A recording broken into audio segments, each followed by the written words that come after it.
నమస్కారం. ETV news కి స్వాగతం. ఈనాటి ముఖ్యాంశాలు. ఏపీకి అమరావతి రాజధానిగా ఉంటుందన్న చంద్రబాబు. 1000 మంది జగన్లు వచ్చినా కదల్చలేరని ప్రజాగళంలో స్పష్టీకరణ.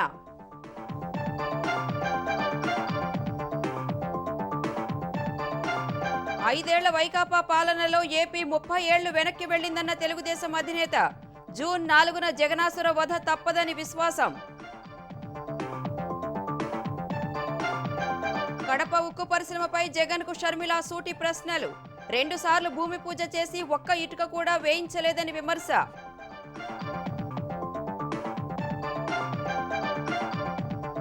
కాంగ్రెస్ హామీలు ప్రలోభాలుగా మారాయన్న కేసీఆర్. లోక్సభ ఎన్నికల్లో మెజార్టీ సీట్లు ఇస్తే మెడలు వంచి అమలు చేయిస్తామని హెచ్చరిక.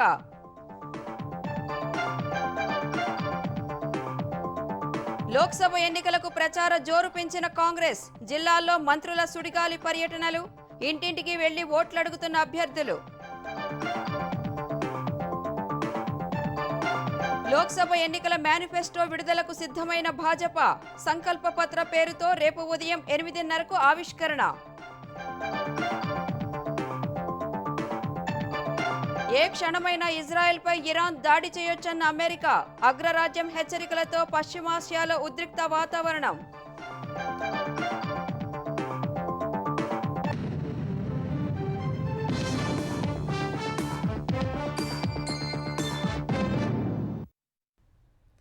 ఆంధ్రప్రదేశ్కు అమరావతి రాజధానిగా ఉంటుందని తెలుగుదేశం అధినేత చంద్రబాబు స్పష్టం చేశారు. 1000 మంది జగన్లు వచ్చినా అమరావతిని కదల్చలేరని తేల్చి చెప్పారు. ఎన్నికల ఫలితాలు వచ్చిన రోజున అమరావతి రక్షణ, జగనాసుర వధ రెండూ జరుగుతాయని అన్నారు. రాజధానికి అన్ని పార్టీలు కట్టుబడి ఉండాలన్నారు. రాజధాని ప్రాంతంలో వైకాపా జెండాను బాయ్కాట్ చేయాలని పిలుపునిచ్చారు. అమరావతి ప్రాంతంలోని తాడికొండ, ప్రతిపాడు నియోజకవర్గాల్లో నిర్వహించిన ప్రజాగళం సభలో పాల్గొన్న తెలుగుదేశం అధినేత చంద్రబాబు 3 రాజధానుల పేరుతో సీఎం జగన్ 5 ఏళ్లు 3 ముక్కలాట ఆడారని ధ్వజమెత్తారు. అమరావతి రాజధాని అనేది 5 కోట్ల ప్రజల ఆకాంక్ష అని తెలిపారు. విశాఖను ఆర్థిక రాజధాని చేస్తామని, కర్నూలును అభివృద్ధి చేస్తామని ప్రకటించారు. ప్రపంచ దేశాలన్నీ అమరావతి వైపు చూసేలా ప్రణాళికలు సిద్ధం చేశామని చంద్రబాబు వివరించారు. ఇక్కడ గాని రాజధాని కడితే విజయవాడ, గుంటూరు ఈ 2 సిటీల మధ్యలో ఉండే గ్రామాలన్నీ కలిసిపోతే ఒక ఆదర్శమైన రాజధాని, తెలుగువాడు కారం లేపుకొని తిరిగేడుగా చేయాలనేది నా సంకల్పం. ఈ ముఖ్యమంత్రికి ఏమైనా సిగ్గనే మాట ఉంటే ఏది ఆంధ్రప్రదేశ్ రాజధాని తిక్కలోడి 3 ముక్కలాట. అందుకే ఆ తిక్కలవాడికి వాతలు పెడితే మాట్లాడడం మానేస్తారు. కనీసం హైదరాబాదుకు దీటుగా దేశంలోనే నెంబర్ 1 గా ప్రపంచంలోనే ఒక అగ్ర రాజధానిగా చేయాలని అమరావతికి రూపకల్పన చేస్తే దిక్కుమాలోడు వచ్చాడు, మొత్తం ఏం చేశాడు. ఇలాంటి జగన్ మోహన్ రెడ్డి లాంటి రాక్షసులు 100 మంది కాదు 1000 మంది వచ్చినా అమరావతి ఒక్క ఇంటిక పీకలేరని మరొకసారి మీకు తెలియజేస్తున్నా. 5 ఏళ్ల వైకాపా పాలనలో ఏపీ 30 ఏళ్లు వెనక్కి వెళ్లిందని చంద్రబాబు ఆవేదన వ్యక్తం చేశారు. అధికారంలోకి వచ్చాక ప్రజావేదిక తిరిగి నిర్మిస్తామన్న ఆయన జూన్ 4న జగనాసుర వధ తప్పదన్నారు. సగర్వంగా ఎన్నికల రిజల్ట్స్ వచ్చిన రోజున అమరావతి రాజధాని అని మీరు పెద్ద ఎత్తున ఉత్సవాలు జరుపుకునే, వేడుకలు జరుపుకునే రోజు, అదే రోజున జగనాసుర వధ కూడా జరుగుతుంది. రోడ్లో గుంతల పోడ్చలేని ఈ సైకో 3 రాజధానులు కడతాడంట. రాజధానికి అన్ని పార్టీలు కట్టుబడి ఉండాలి. అమరావతి రాజధానిని మళ్ళీ చెప్తున్నా, ఇక్కడ వైఎస్ఆర్ కాంగ్రెస్ పార్టీ అనేవాడు జెండా కనపడకుండా మీరందరూ గాని బాయ్కాట్ చేయగలిగితే అదే నిజమైన స్ఫూర్తి. మా రాజధాని అమరావతి. ఇది చెప్పిన వాడే ఇక్కడ పోటీ చేయాలి, చెప్పని వాడు పోటీ చేయడానికి వీలు లేదు. అమరావతి ద్రోహులు ఇక్కడ రావడానికి వీలు లేదు. గట్టిగా ఉంటారా? వైకాపా పాలనలో అన్ని విధాలుగా నాశనమైన రాష్ట్రాన్ని బాగు చేయటం చాలా కష్టమన్న చంద్రబాబు సంకల్పం తీసుకుని బాగు చేసేందుకు తాను సిద్ధమని తెలిపారు. విజన్ ఉన్న నాయకులతోనే అభివృద్ధి సాధ్యమని చంద్రబాబు స్పష్టం చేశారు. ఈ దేశంలోనే ఐటీ ఒకటి ఉండాలని చెప్పిన మొట్టమొదటి రాజకీయ నాయకుడు నేనే. కంపెనీలు తెచ్చి మన పిల్లలకు ఉపాధి కల్పించింది కూడా తెలుగుదేశం పార్టీ. నేను హైదరాబాద్ లో హైటెక్ సిటీ ప్రారంభించాను. నేను ప్రారంభించినప్పుడు ₹1,00,000 ఎకరా. కంపెనీలు వచ్చాయి, ఉద్యోగాలు వచ్చాయి. 1,00,000 రూపాయలు ఎకరా ఇప్పుడు ఎంత? 100 కోట్ల రూపాయలు.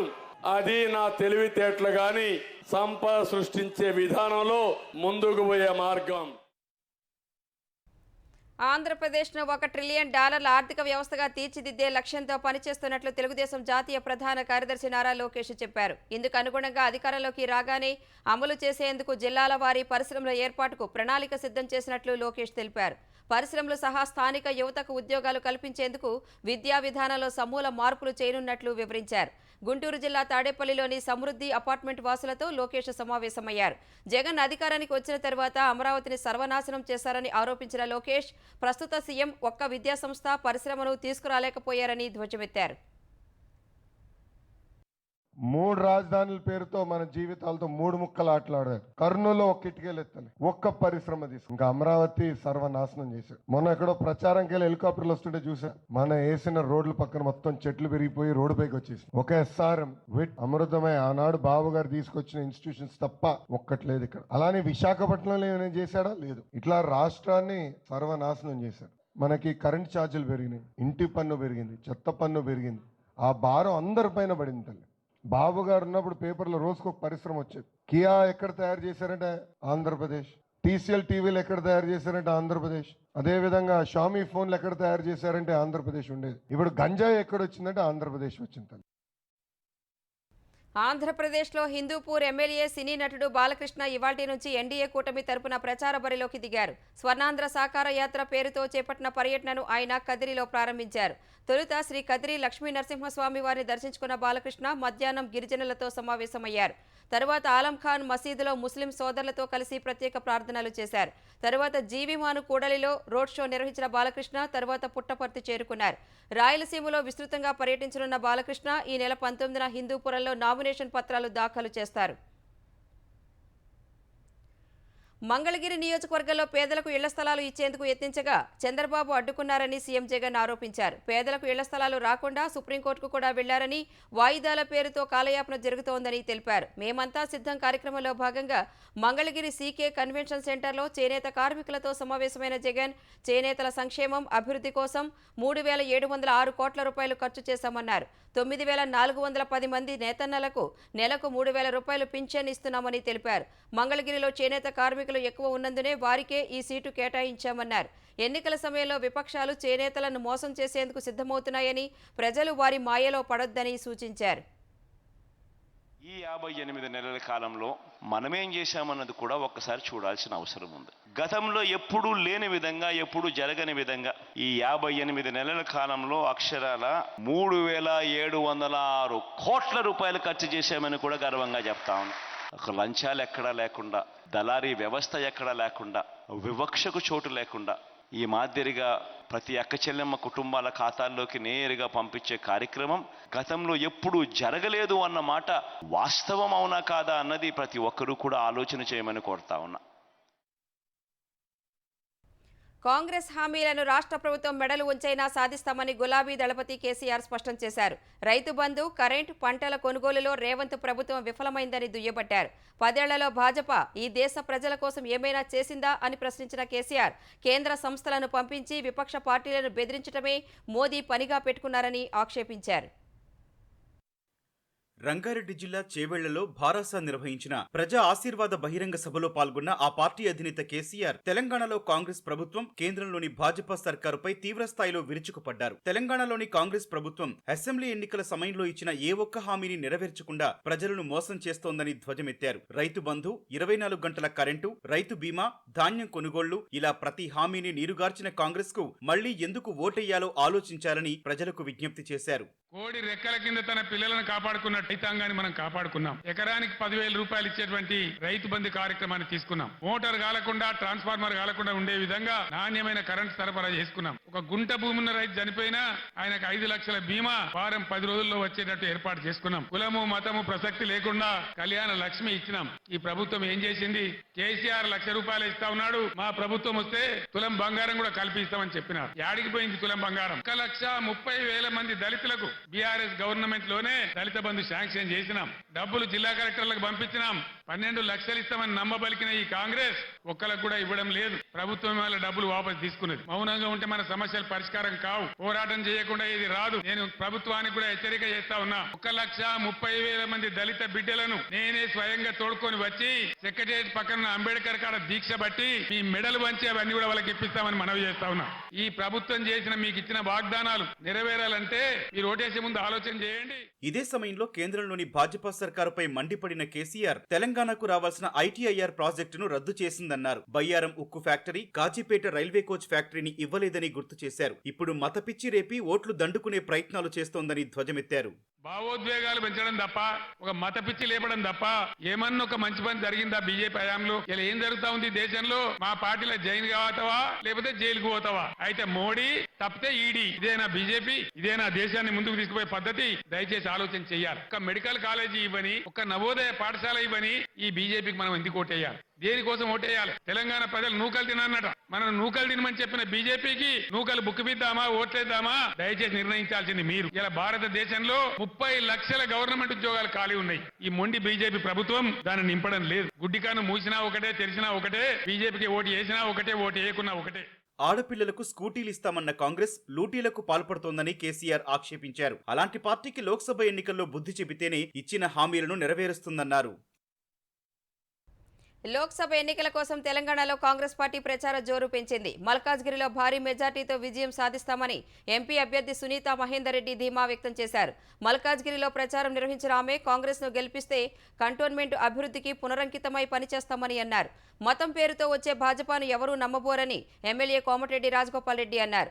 ఆలేరులో భువనగిరి సన్నాహక సమావేశానికి హాజరైన ఆయన చామ కిరణ్ కుమార్ రెడ్డిని భారీ మెజార్టీతో గెలిపించుకోవాలని కార్యకర్తలకు దిశానిర్దేశం చేశారు. చేవెళ్ల లోక్సభ స్థానంలో కాంగ్రెస్ అభ్యర్థి రంజిత్ రెడ్డి తరపున ఆయన సతీమణి సీతారెడ్డి రామకృష్ణాపురం డివిజన్లో ఇంటింటికి వెళ్లి ఎన్నికల ప్రచారం నిర్వహించారు. 5 ఏళ్లలో నిజామాబాద్ ఎంపీ ధర్మపురి అరవింద్ ఇచ్చిన హామీలను విస్మరించారని కాంగ్రెస్ ఎంపీ అభ్యర్థి జీవన్ రెడ్డి విమర్శించారు. జగిత్యాలలో కార్యకర్తల సమావేశంలో పాల్గొన్న ఆయన గల్ఫ్ కార్మికుల అభివృద్ధికి కట్టుబడి ఉంటామని హామీ ఇచ్చారు. పెద్దపల్లి జిల్లా మంథనిలో ఎన్నికల సన్నాహక సమావేశానికి హాజరైన మంత్రి శ్రీధర్ బాబు వంశీని భారీ మెజార్టీతో గెలిపించాలని కార్యకర్తలను కోరారు. నీతివంతమైన పరిపాలన ఇద్దాం. వీలున్నంత వరకు మనకు తెలియకుండా పొరపాట్లు జరిగితే సవరించుకుందాం. మరి ఆ విధమైన పరిపాలన యంత్రాంగంలో ఎన్ని ఇబ్బందులు వచ్చినా ఎవరైనా నాయకుడు కార్యకర్త ఈ పని చేయకుంటే వెళ్ళిపోతా అంటే నీతివంతంగా ఉంటేనే పోదాం, లేకుంటే వద్దు. పేద ప్రజలకు మేలు చేసే కార్యక్రమం కార్యాచరణ తీసుకున్నతోనే ఆ నాయకుడితోని ప్రయాణం చేసే ఒక సంకల్పం పెట్టుకొని ముందుకు రాబోయే 5 సంవత్సరాలు నడుద్దామనే ఉద్దేశంతో నేను ముందుకు పోతా ఉన్నా.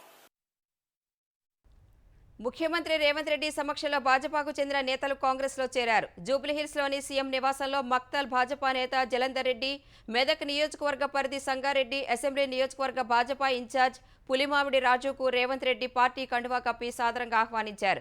మెదక్ నియోజకవర్గ కాంగ్రెస్ ఇన్ఛార్జ్ మంత్రి కొండా సురేఖ, సంగారెడ్డి మాజీ ఎమ్మెల్యే జగ్గారెడ్డి, మహబూబ్ నగర్ పార్లమెంట్ కాంగ్రెస్ అభ్యర్థి వంశీచంద్రెడ్డి తదితరులు పాల్గొన్నారు. సార్వత్రిక ఎన్నికలకు సంబంధించి ప్రధాన ప్రతిపక్షం ఇప్పటికే ఎన్నికల మేనిఫెస్టో విడుదల చేయగా భారతీయ జనతా పార్టీ రేపు తమ ఎన్నికల ప్రణాళికను విడుదల చేయనుంది. సంకల్ప పత్ర పేరుతో రేపు ఎన్నికల ప్రణాళికను విడుదల చేయనున్నట్లు భాజపా వర్గాలు వెల్లడించాయి. ప్రధాని నరేంద్ర మోదీ, భాజపా అధ్యక్షుడు జేపీ నడ్డా, కేంద్ర మంత్రులు అమిత్ షా, రాజ్నాథ్ సింగ్ తదితరులు సంకల్ప పత్రాన్ని ఆవిష్కరిస్తారని పేర్కొన్నాయి. మోదీ గ్యారంటీ 2047 నాటికి వికసిత భారత్ థీమ్తో ఎన్నికల మేనిఫెస్టోను రూపొందించినట్లు ఆ పార్టీ వర్గాలు తెలిపాయి. అభివృద్ధి, దేశ శ్రేయస్సు, యువత, మహిళలు, పేదలు, రైతులే ప్రధాన ఎజెండాగా తీర్చిదిద్దినట్లు తెలుస్తోంది. రక్షణ మంత్రి రాజ్నాథ్ సింగ్ నేతృత్వంలోని 27 మంది సభ్యుల మేనిఫెస్టో కమిటీ ఈ మేనిఫెస్టోను రూపొందించింది. ఇందుకోసం 4 లక్షల మంది పంపిన 15 లక్షల సలహాలు, సూచనలను పరిశీలించి కీలక అంశాలను పొందుపరిచింది. సీఎం జగన్ అధికారాన్ని అడ్డం పెట్టుకుని వివేకానందరెడ్డి హంతకులను కాపాడుతున్నారని ఆయన సోదరి ఏపీసీసీ అధ్యక్షురాలు షర్మిల పునరుద్ఘాటించారు. జగన్ హత్య రాజకీయాలను భరించలేకనే తాను కడప ఎంపీగా పోటీ చేస్తున్నానని తెలిపారు. కడప జిల్లాలో ప్రచారం చేస్తున్న షర్మిల పులివెందులలోని వివేక ఘాటు వద్ద సునీతతో కలిసి నివాళులర్పించారు. తరువాత ముద్దనూరులో ఏర్పాటు చేసిన బహిరంగ సభలో పాల్గొన్న ఇద్దరు వివేక హత్య విషయంలో తన న్యాయ పోరాటానికి షర్మిల మద్దతు తెలిపారని సునీత తెలిపారు. జమ్మలమడుగు నియోజకవర్గం సున్నపురాళ్లపల్లిలో స్టీల్ ప్లాంట్కు శంకుస్థాపన చేసిన ప్రదేశాన్ని పరిశీలించిన షర్మిల, సునీత స్టీల్ ప్లాంట్, రాజధాని నిర్మాణం కావాలన్నా పోలవరం సాధించాలంటే కాంగ్రెస్ని గెలిపించాలని కోరారు. ఏపీని అభివృద్ధి చేస్తారని జగన్ని గెలిపిస్తే ఆయన హత్య రాజకీయాలు చేస్తున్నారని షర్మిల ధ్వజమెత్తారు. 2 సార్లు స్టీల్ ప్లాంట్కు శంకుస్థాపనలు చేసిన జగన్ ఒక్క ఇటుక కూడా వేయించలేకపోయారని మండిపడ్డారు. వివేకానంద రెడ్డి గారిని హత్య చేయించే విషయంలో అవినాష్ రెడ్డి పాత్ర ఉంది అని సిబిఐ స్వయాన సాక్ష్యాలు, ఆధారాలు, వాంగ్మూలాలు అన్ని చూపుతూ ఆయనను అక్యూజ్డ్ గా, దోషిగా చేర్చడం జరిగింది. ఈ రోజు వరకైనా అవినాష్ రెడ్డి ఒక్క రోజైనా జైలుకు వెళ్ళాడా? లేదు. ఎందుకంటే సాక్షాత్ ముఖ్యమంత్రి జగన్మోహన్ రెడ్డి గారు తన అధికారాన్ని అడ్డేసి అవినాష్ రెడ్డిని కాపాడుతున్నాడు కాబట్టే ఈ రోజు సిబిఐ ఒక్క ఎంట్రుక కూడా పీకలేకపోయింది అవినాష్ రెడ్డి. అధికారంలో ముఖ్యమంత్రిగా ఉన్న జగన్మోహన్ రెడ్డి గారు హత్యా రాజకీయాలను ప్రోత్సహిస్తున్నారు కాబట్టే, ఇది తగదు కాబట్టే ధైర్యం చేసి ఈ రోజు రాజశేఖర రెడ్డి బిడ్డ ఎంపీగా పోటీ చేయడం జరుగుతుంది. వివేకానంద రెడ్డి గారు 7 గొడ్డలి పోట్ల బలైపోతే ఎందుకని సాక్షి టీవీలో హార్ట్ అటాక్ గా చిత్రీకరించారో జగన్మోహన్ రెడ్డి గారు సమాధానం చెప్పారు. వివేకానంద రెడ్డి గారు చనిపోయినప్పుడు సిబిఐ ఎంక్వైరీ కోరిన జగన్మోహన్ రెడ్డి గారు ముఖ్యమంత్రి అయిన తర్వాత ఎందుకు సిబిఐ ఎంక్వైరీ వద్దన్నారో జనాలకు సమాధానం చెప్పాలి జగన్మోహన్ రెడ్డి గారు. ఒకవైపు రాజశేఖర రెడ్డి బిడ్డ ఉంది, ఇంకోవైపు రాజశేఖర రెడ్డి గారిని తమ్ముణ్ణి హత్య చేయించారు అని సిబిఐ చెప్తున్న అవినాష్ రెడ్డి ఉన్నాడు. ఎవరికి ఓట్లేస్తారో మీరే నిర్ణేతలు. వివేకానంద రెడ్డి గారు రాజకీయ అజాత శత్రు. అటువంటి మనిషి ఇంత దారుణంగా హత్య చేయబడ్డారు. ఎందుకు? ఆయన షర్మిలమ్మ గారికి సపోర్ట్ చేద్దామని. ఆయన లేకుంటే ఆయన షర్మిలమ్మకి ఇచ్చే సపోర్ట్ ఉండదు అనుకున్నారు. క్రూరంగా చంపారు. అది ఎవరా అని అర్థం కాలేదు. ఆరా తీస్తే అది మన వాళ్ళే అని తెలిస్తే చాలా చాలా బాధేసింది. మన వాళ్ళైతే మాత్రం తప్పైతే తప్పే కదా, తప్పు చేస్తే ఎవరైనా తప్పు శిక్షించాల్సిందే కదా అని ముందుకెళ్లాల్సింది వచ్చింది. ఈ న్యాయ పోరాటంలో షర్మిలమ్మ నాతో ఉంది. ఈ న్యాయ పోరాటంలో మీరు ఎటువైపు ఆలోచించండి. మీరు న్యాయం వైపా, అన్యాయం వైపా, ధర్మం వైపా, అధర్మం వైపా? మీరు న్యాయం వైపు ఉంటే షర్మిలమ్మని గెలిపించండి. 5 ఏళ్ల వైకాపా పాలనలో మహిళలపై అత్యాచారాలు, ఆత్మహత్యలు అధికమయ్యాయని తెలుగుదేశం అధినేత చంద్రబాబు సతీమణి నారా భువనేశ్వరి మండిపడ్డారు. సీఎం జగన్ తెలుగుదేశం కార్యకర్తలనే కాకుండా సామాన్య ప్రజల్ని సైతం ఇబ్బంది పెడుతున్నారని ఆవేదన వ్యక్తం చేశారు. విజయవాడ లోక్సభ పరిధిలోని తిరువూరులో నిజం గెలవాలి ముగింపు సభకు హాజరైన భువనేశ్వరి తెలుగుదేశం నేతలు కేశినేని చిన్ని, కొలిగపూడి శ్రీనివాసరావులతో కలిసి ఎన్టీఆర్కు నివాళి అర్పించారు. తన యాత్రలో అనేక మంది ప్రజలను కలిసే అదృష్టం దక్కిందని ఆమె తెలిపారు. ప్రజా సమస్యలు చర్చించే అసెంబ్లీలో తనను అనరాని మాటలు అన్నారన్న భువనేశ్వరి దేవాలయం లాంటి సభను మహిళలను కించపరిచేందుకు వైకాపా వాడుకుందని ఆవేదన వ్యక్తం చేశారు. చంద్రబాబును అరెస్టు చేసిన రోజును ఎప్పటికీ మర్చిపోలేనన్న ఆమె స్కిల్ డెవలప్మెంట్ కేసులో ఒక్క ఆధారం కూడా చూపలేకపోయారన్నారు. నిజాన్ని గెలిపించాలనే లక్ష్యంతోనే తొలిసారి బయటకు వచ్చానని భువనేశ్వరి వెల్లడించారు. జగన్ ఏలుబడిలో అధికారులు సైతం కిరాతకులుగా మారారన్నారు. ప్రజల కోసమే 3 పార్టీలు పొత్తు పెట్టుకున్నాయన్న భువనేశ్వరి కూటమి జెండాలు వేరైనా ఎజెండా ఒకటేనని స్పష్టం చేశారు. వచ్చే ఎన్నికల్లో మహిళా శక్తి చాటాలని భువనేశ్వరి పిలుపునిచ్చారు. నంబర్ 1 స్టేట్ గా ఉంది యావత్ భారతదేశంలో. శాండ్ మాఫియా, భూ కబ్జా, గంజాయి, ఇది వీళ్ళు చేసే గొప్ప పని. ఇది మనం చాలా గొప్పగా చెప్పుకోవాలి. 30,196 స్త్రీలు ఈ ప్రభుత్వం వచ్చిన తర్వాత కనపట్లేదు. ఇప్పుడు కూడా వాళ్ళు ఎక్కడున్నారో తెలీదు. అందుకే మనం సైకిల్ తొక్కుంటా ముందుకెళ్దాం. ఎవరొచ్చినా వాడిని ఎదుర్కొని మనం తెలుగుదేశం జెండాని పైకి రెపరెపలాడిస్తూ ముందుకెళ్దాం.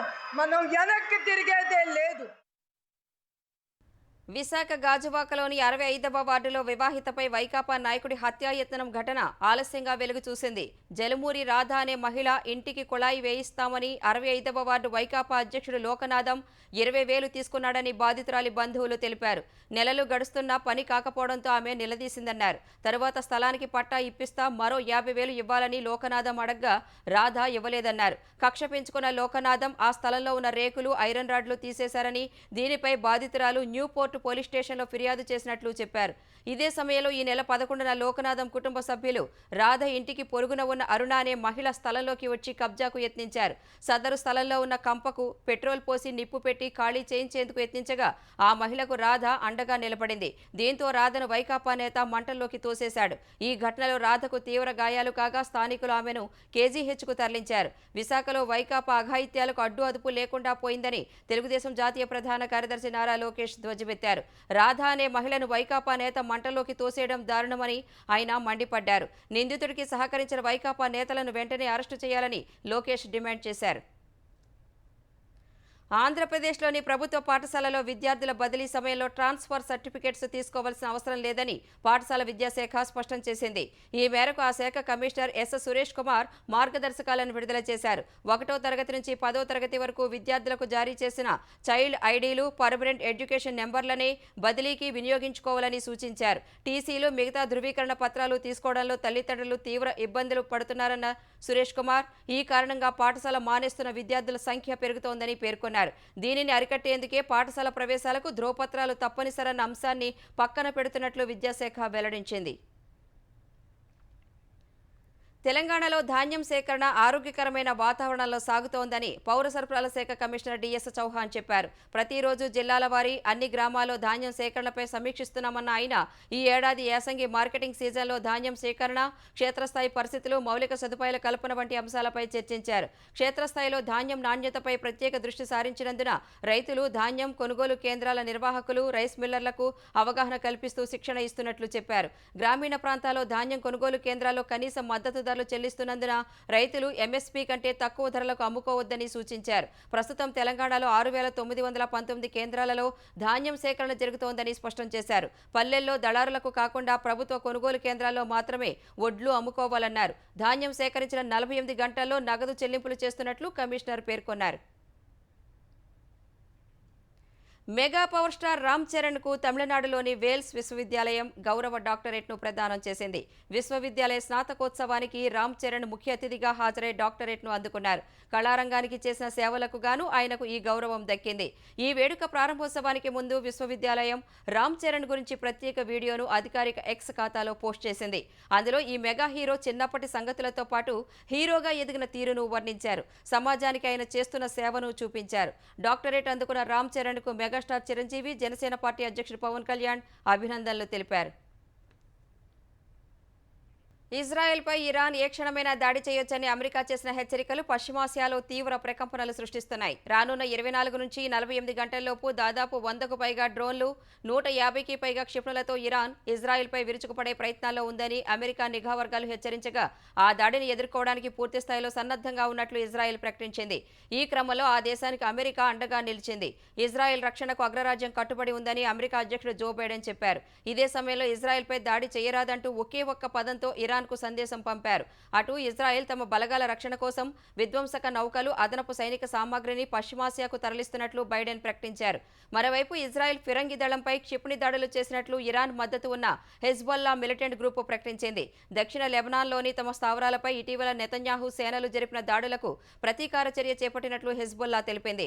ఇటీవలే సిరియాలోని ఇరాన్ కాన్సులేట్పై ఇజ్రాయెల్ జరిపిన వైమానిక దాడిలో ఇరాన్ టాప్ కమాండర్లు సహా 7 సైనికులు చనిపోయారు.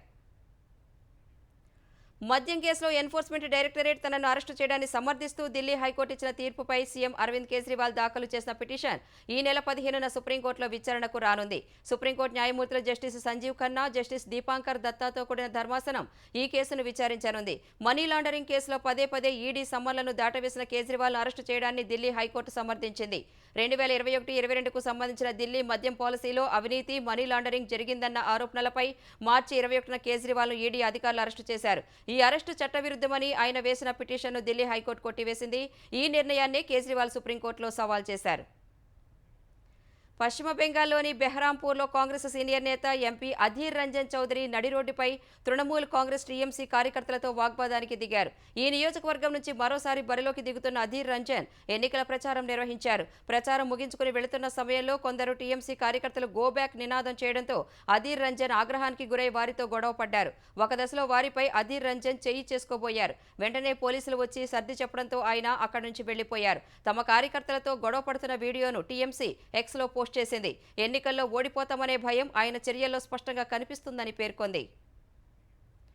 బెంగళూరు రామేశ్వరం కేఫే బాంబు పేలుడు కేసులో ప్రధాన నిందితులకు ఎన్ఐఏ ప్రత్యేక కోర్టు 10 రోజుల కస్టడీ విధించింది. కేఫేలో ఐఈడీని అమర్చిన ముసావీర్ హుస్సేన్ షాజీబ్, బాంబు పేలుడు సూత్రధారి అబ్దుల్ మతీన్ అహ్మద్ తాహాలను ట్రాన్సిట్ రిమాండ్పై కోల్కతా నుంచి బెంగళూరు తీసుకొచ్చిన ఎన్ఐఏ అధికారులు ప్రత్యేక కోర్టులో హాజరుపరిచారు. 10 రోజుల కస్టడీకి ఇవ్వాలన్న ఎన్ఐఏ అధికారుల విజ్ఞప్తిపై కోర్టు సానుకూలంగా స్పందించింది. పశ్చిమ బెంగాల్ తూర్పు మిడ్నాపూర్ జిల్లాలోని ఓ రహస్య ప్రాంతంలో తలదాచుకున్న నిందితులను పక్కా సమాచారంతో ఎన్ఐఏ అరెస్టు చేసింది. రామేశ్వరం కేఫే కేసు నిందితులను అరెస్టు చేసినందుకు ఎన్ఐఏ పోలీసులకు కర్ణాటక సీఎం సిద్ధరామయ్య అభినందించారు. మార్చి 1న బెంగళూరు రామేశ్వరం కేఫేలో పేలుడు జరిగింది.